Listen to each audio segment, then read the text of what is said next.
What is it? What do you smell? The Halo comeback.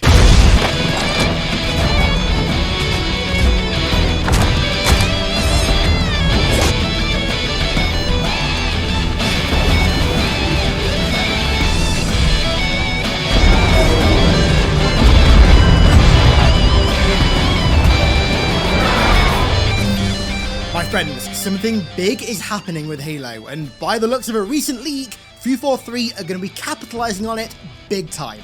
It seems as though interest in Halo in general, but more specifically in Halo Infinite, is actually, for the first time in probably 2 years at this point, on the rise. Now, before we go any further, me and you are going to make a pact right now, okay? We're going to do a pinky pact. We are not going to say at any point throughout this video, besides ironically or during this part, we back. The term we back has been a curse for Halo for over 10 years, and every time we end up saying we back, we are most definitely not back. So let's promise not to say we back. Now, with that disclaimer well and truly out of the way, I've got to say, I feel like I noticed this uptick in interest long before anybody started talking about it, and before it was ever really that noticeable, because it actually affected me.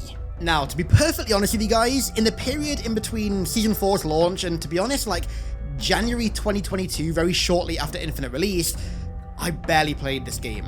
Normally what I'd do with Infinite is I'd reinstall it whenever a new season came out, just so I could play it for like 2 or 3 days so I could make a review of that season, and then once that video was out, I'd literally just uninstall the game and forget about it until the next season.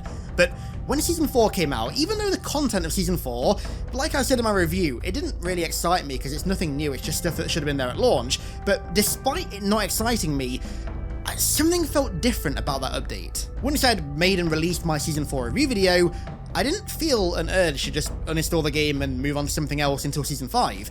In fact, I actually felt the opposite. For the first time since launch, I felt the urge to play Halo Infinite. And then Squad Battle came out, and I quite literally dropped Tarkov to play Squad Battle. That is how much of an effect that playlist had on me, and to be honest, I doubt I'm the only one that was affected like that by it. Honestly, playing Infinite on classic maps is, pardon the pun, infinitely better and infinitely more enjoyable than playing Infinite on Infinite's standard maps. I swear to God, every new Halo game that releases from this point forward needs to launch with like at least 2 or 3 classic remakes, because these maps are just unparalleled. But back to what I was saying before, with Season 4, it felt like there was a shift in something with this game that all of a sudden took it from being, honestly for me, kind of boring to just insanely fun. Right.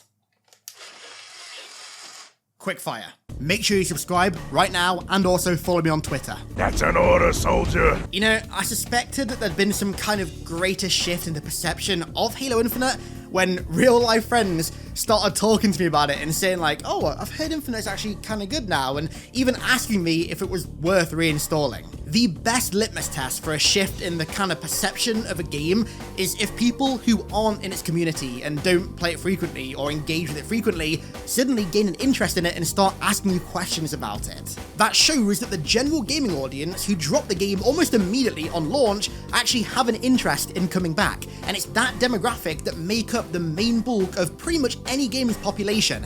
If we, the core fans, are the bark of the brisket, then the general gaming community, so to speak, are the meat of the brisket. So Infinite and Halo are by no means back yet. They don't have populations of millions upon millions, and they aren't the top of trending every day, but there's a definite increase in interest. And we need to look at why, because understanding the why is important in understanding how to make it continue.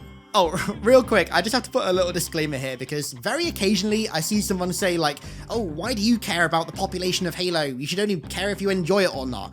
It's like, I can't believe I have to explain this, but a game's population is very, very important, because more people playing means more revenue earned from that game, and thus more projects and features for that game and also franchise get greenlit as a result of the increased revenue. I can't believe that I have to explain the importance of a game's population being high, but there you go.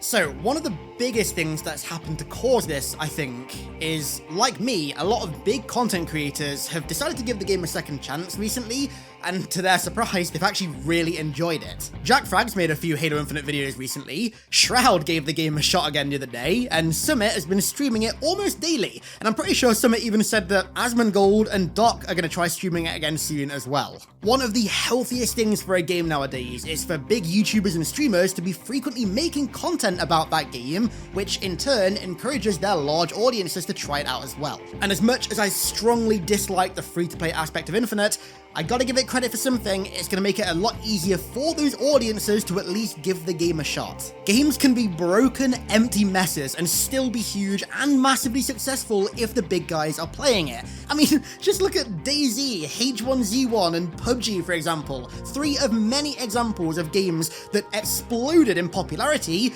despite being extremely broken and launching in incredibly unfinished states, almost entirely thanks to streamers and YouTubers. Halo Infinite is not a finished game, nor is it a polished game, but fortunately, or I guess unfortunately, depending on which way you look at it, that doesn't matter as much nowadays as it used to. It's weird because I think on one hand, that can absolutely destroy a game's hopes at having a good launch, as it did with Infinite, but also long term, it doesn't have the impact that it used to. It's kind of a weird catch-22 scenario with that kind of thing. Another reason I think people are giving Infinite a shot again is frankly because of live service burnout. I imagine a lot of people are getting bored of like the same big live service games that they've been playing for quite a while now, and they're just deciding to try out something different whilst they wait for the next big update for the games that they play a lot.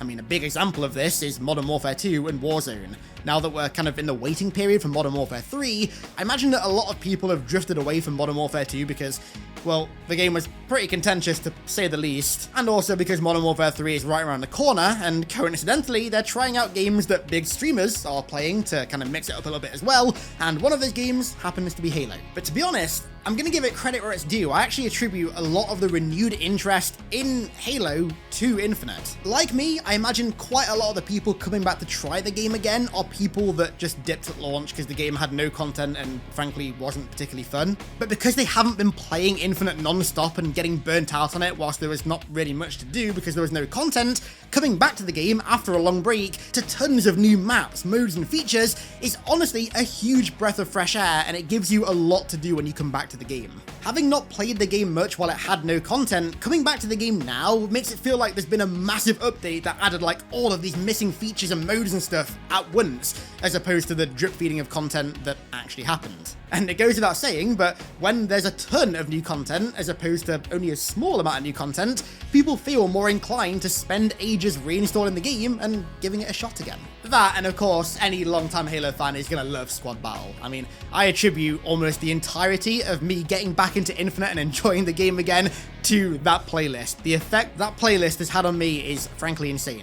Infinite's live service finally feels like it's hitting its stride. We're finally getting new seasons every 3 to 4 months consistently, and honestly, to me, even more important than that, we're getting frequent updates and content drops during the season as well, which we didn't really have before. Yes, it's 2 years late. It is far, far too late for a live service game to finally reach seasonality. However, it's happened, and I think that is playing a little bit of a part in this increased interest. I think ultimately the storm that Halo Infinite's abysmal launch brought to the franchise is over now. By no means am I saying the game and Halo is back. It's not yet, absolutely not. But I think the worst of the negative sentiment for Halo, at least right now, has kind of come and gone, right? We've definitely hit rock bottom, and you know what they say when we hit rock bottom? It's only up from here, which is technically true.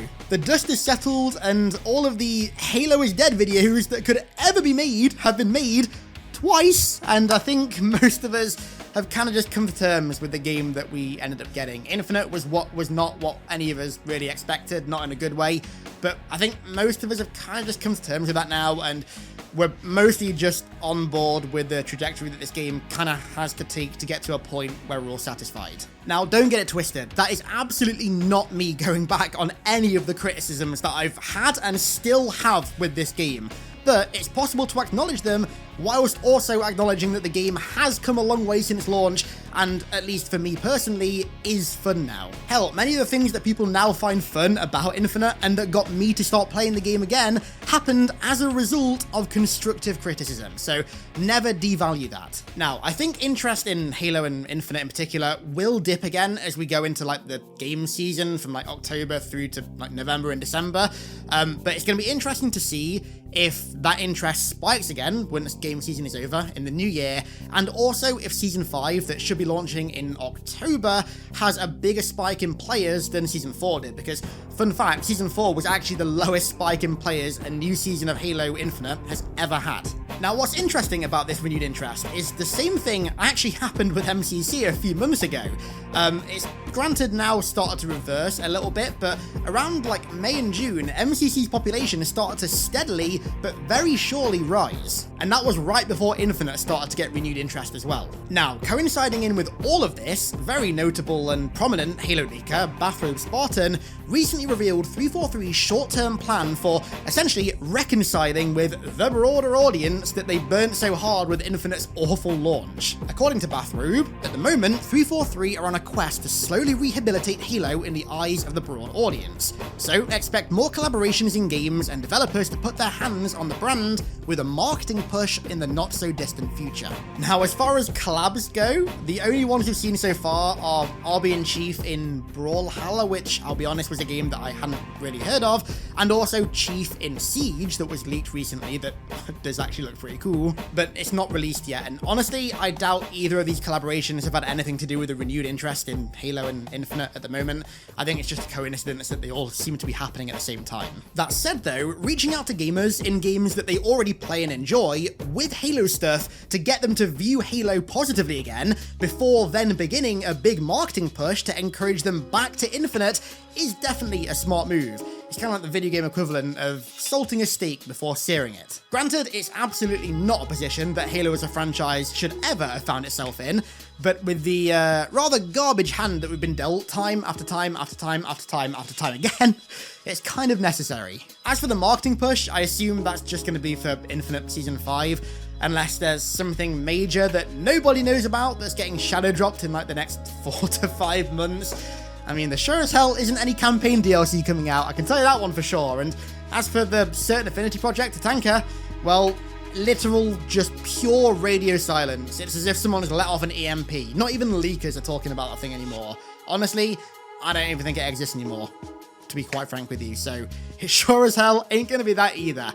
So I'd say it's going to be Season 5. One of my main hopes with this renewed interest though, well, my main hope is that it continues and the games get really, really, really big again. But one of my main hopes is that the people that come back to Infinite play the campaign and there's a renewed interest in campaign, which forces 343 to change their minds about this stupid multiplayer-only direction they're going in right now and not focusing on campaign at all, because I've said it in 1,000 videos before, but that is just such a terrible idea for almost any IP, but for Halo in particular, that is such an awful idea. Campaign needs as much love as multiplayer.